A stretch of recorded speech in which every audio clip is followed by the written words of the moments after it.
Saya ulang ya.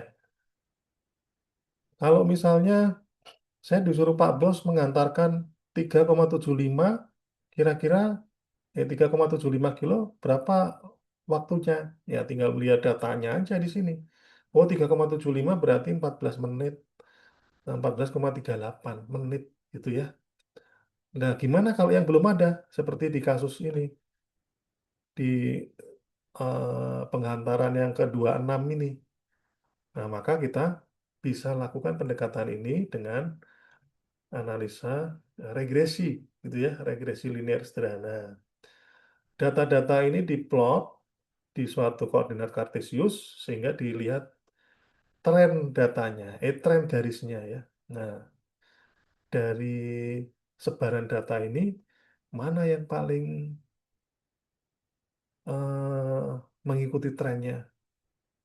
Kalau yang ini nggak mungkin, ini kayak melenceng nih. Ini juga nggak mungkin. Ini kosong, iya ini ada.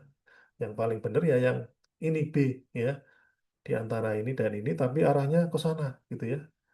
Gitu. Nah, regresi linear ini menggunakan garis lurus untuk menggambarkan hubungan antara dua variabel atau lebih, yaitu variabelnya jarak dan waktu ya. Jarak sebagai sumbu X, waktu sebagai sumbu Y. Nah, dengan rumus persamaan linier ya, Y sama dengan beta 0 plus beta 1X, atau kalau di matematika SMA dulu Y sama dengan MX plus C, ya sama ya. Nah, ini cuma diganti beta 0 plus beta 1X. Maka kita bisa hitung nanti rumusnya ini gitu. Kita hitung mencari nilai beta 0 sudah ditentukan caranya, kemudian mencari beta 1 juga sudah ditentukan sehingga kita hitung lagi ternyata diperoleh Y sama dengan 14,58 plus 4,35 X gitu ya.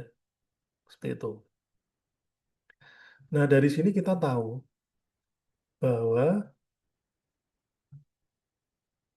bisa memprediksi waktu tempuh pengiriman pesanan yang sama dengan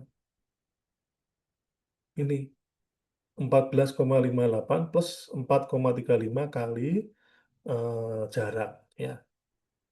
Sehingga kalau misalnya disuruh Pak Bos mengirimkan masakan dengan jarak 1,5, nah di sini belum ada kan 1,5, maka kita bisa memprediksi, oh jarak tempuhnya adalah 21,1 menit. Nah, gitu ya.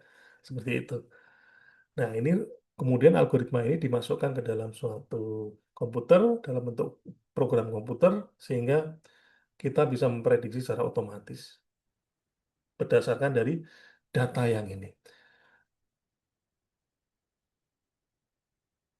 Ada juga satu algoritma lagi yang sebelum kita akhiri, ada KNN, K-nearest neighbor. Nah, ini memprediksi objek apakah objek tersebut masuk dalam golongan tertentu atau golongan yang lain. Ini prinsipnya adalah matematika Pitagoras.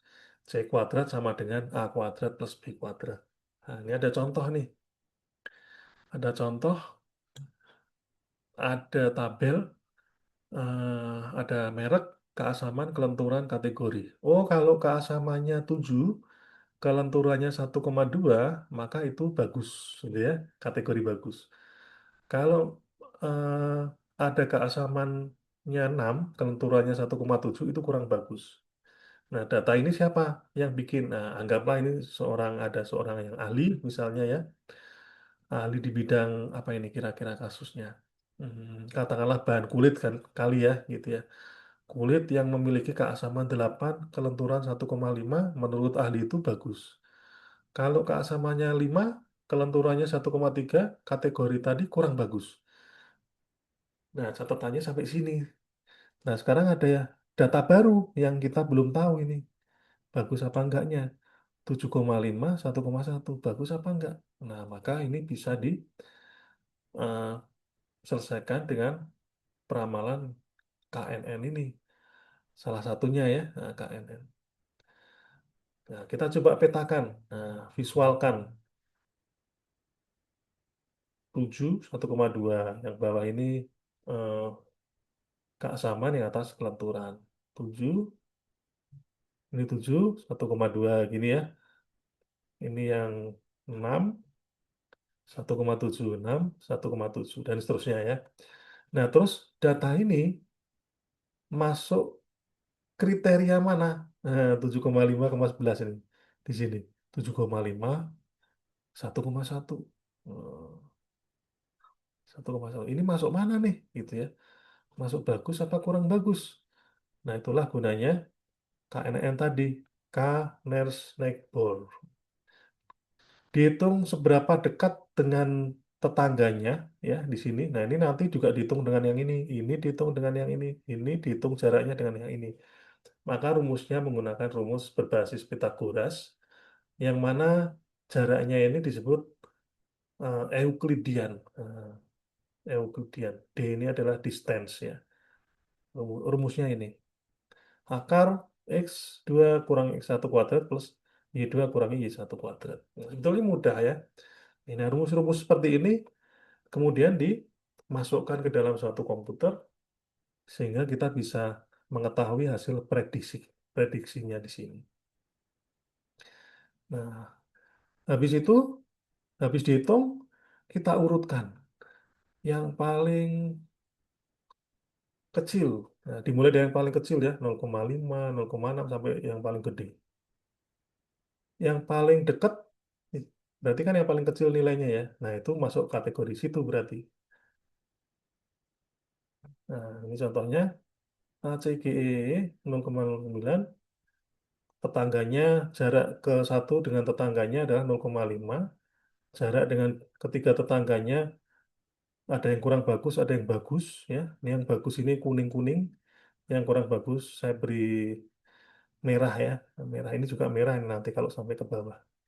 Ini kuning. Nah, K ini banyaknya tetangga. Ternyata ini masuk kategori apa? Bagus ya. Karena tetangganya satu, dia masuk bagus. Tetangganya tiga, satu, dua, tiga, cuma satu kurang bagus. Yang dua bagus. Tetangganya empat, yang tiga bagus. Tetangganya lima, yang dua kurang bagus. Yang tiga bagus. Berarti data dengan 7, keasaman 7,5 dan kelenturan 1,1 dikategorikan merek yang bagus. Nah, seperti ini algoritma ini kemudian dimasukkan ke komputer sehingga kita bisa tahu kalau ada data baru, maka komputer langsung bisa ngasih jawaban. Nah, itu yang dimaksud dengan memprediksi secara otomatis gitu ya. Kasus yang lain, misalnya ada data seperti ini, data set ini data rekam medis kesehatan. Kalau tingginya 162, beratnya 56, lingkar perut 74, lingkar panggul 90 cm, lemaknya 31,7, dia penderita diabetes. Kalau tinggi 155, berat 55, lingkar perut 79, lingkar panggul 88, dan lemaknya 31, dia sehat. Dan seterusnya. Kalau kalau tinggi sekian, berat sekian, dan seterusnya, kurang gula atau hipoglikemi. Terus ada data baru nih. Kalau tingginya 173, beratnya 30, kemudian lingkar perutnya 75, lingkar panggul 90, lemaknya 31, dia masuk mana? Dari tiga kategori ini, sehat, diabetes, kurang gula. Nah, dia yang paling dekat kemana ini ya? Apakah yang sehat, apa yang kurang gula, atau penderita diabetes? Nah, bisa kita hitung dengan seperti tadi, ini, algoritma KNN tadi. Nah, itu dimasukkan ke dalam komputer, maka kita tinggal upload data ini, nanti komputer biarkan menghitung, nanti bisa ketemu jawabannya. Nah, ini bisa mempercepat diagnosa penyakit. Misalnya Anda ke klinik, misal gitu ya, periksa darah, pasti kan disuruh periksa berat, kemudian dicek lingkar perut, dan sebagainya, periksa darahnya, periksa lemaknya, dan sebagainya, di enter, cetak, nah, langsung keluar itu labelnya ini ya, hasil prediksinya apa. Nah, seperti itu ya. Jadi mempercepat proses diagnosa. Ada pertanyaan sampai di sini? Baik, kalau tidak ada, Nah, nanti file ini akan saya share di Adlink. Silakan dikerjakan yang di Cisco ini Introduction to Data Science. Kemudian kirimkan ininya, Pak, sertifikatnya.